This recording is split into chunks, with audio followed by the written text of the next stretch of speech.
नमस्ते दोस्तों, स्वागत है आपका फिर से हमारे एक नए वीडियो में। तो दोस्तों, जैसे कि आपको पता ही होगा, ओडिशा के बालासोर में ट्रेन अपघात के बारे में। पर दोस्तों, क्या आपको ये मालूम है कि ये अपघात हुआ कैसे? तो चलिए जानते हैं इस वीडियो में। जब ये घटना हुई उसके करीब 15 मिनट में मुझको पर्सनली इन्फॉर्मेशन आ गई। यहाँ जो अभी हम लोग चलेंगे डिज़ास्टर वॉर रूम जो है, जहाँ पे हम ऐसे जगह पे असेंबल हो जाते हैं, सब लोग आ जाते हैं। वहाँ से हम लोगों ने जो ड्राइवर था कोरोमंडल का, उससे बात की, उससे पर्सनली बात की।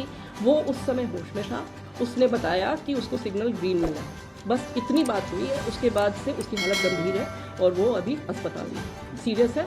दूसरी चीज़, जो दूसरी ट्रेन थी यशवंतपुर एक्सप्रेस, उसका जो टीटी था, उसमें A1 में उसमें जो टीटी था, उससे भी मेरी पर्सनली बात हुई। उसने मुझे बताया कि उसको पीछे से कुछ आवाज़ सुनाई दी, बहुत ज़ोर की आवाज़ और बहुत एबनॉर्मल आवाज़।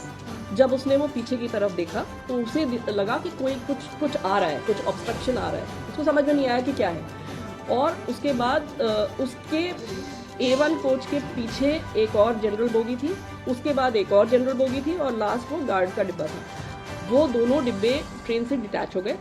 इसका वाला पोर्शन ये A1 में आगे था, एक डिब्बा आगे था, और इसका वाला पोर्शन जो यशवंतपुर एक्सप्रेस का था वो आगे चला गया और सेक्शन में वो सेफली चला गया।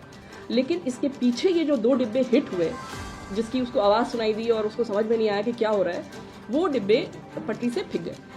सो ये है एक टीटी से जानकारी, first hand information that I have. So that is what happened to the Yeshwantpur. Our staff, let me tell you, and जो गार्ड था, ये जो आयरन ओर की ट्रेन थी, उससे भी मेरी बात हुई। वो it is providential that his life was saved, क्योंकि रेलवे का नियम है कि अगर कोई भी मालगाड़ी कहीं पे खड़ी है थोड़ी देर के लिए, तो उसका गार्ड, उसका ड्राइवर, उनकी जिम्मेदारी है कि ये गाड़ी सेफ़ है। तो वो लोग उतर के उस गाड़ी की जांच करते हैं। तो वो जो है गार्ड उस समय उतरा हुआ था और वो उतर के ट्रेन की जांच कर रहा था। उतने में ये हादसा हुआ और ये इंजन और ये सारी चीज़ें उसकी जो ब्रेक मैन है जिसमें गार्ड चलता है, उसको क्रश करके उसके ऊपर से इंजन गया। अगर वो उसके अंदर होता तो उसके बचने का कोई सवाल नहीं था। बट ये ईश्वर की कृपा है कि वो उतरा हुआ था, अपनी ड्यूटी कर रहा था और वो बच गया।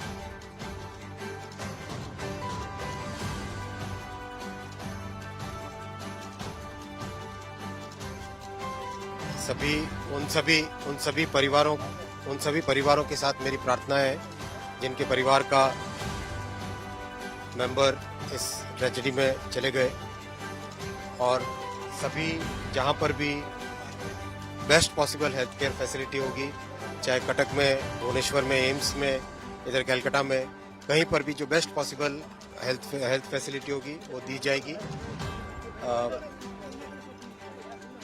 कंपेंसेशन का अमाउंट कल रात में रेलवे की तरफ से डिक्लेयर हो गया था। एक हाई लेवल कमेटी भी ऑलरेडी डिक्लेयर हो गई है जो कि इस पूरे एक्सीडेंट में इंक्वायरी करेगी।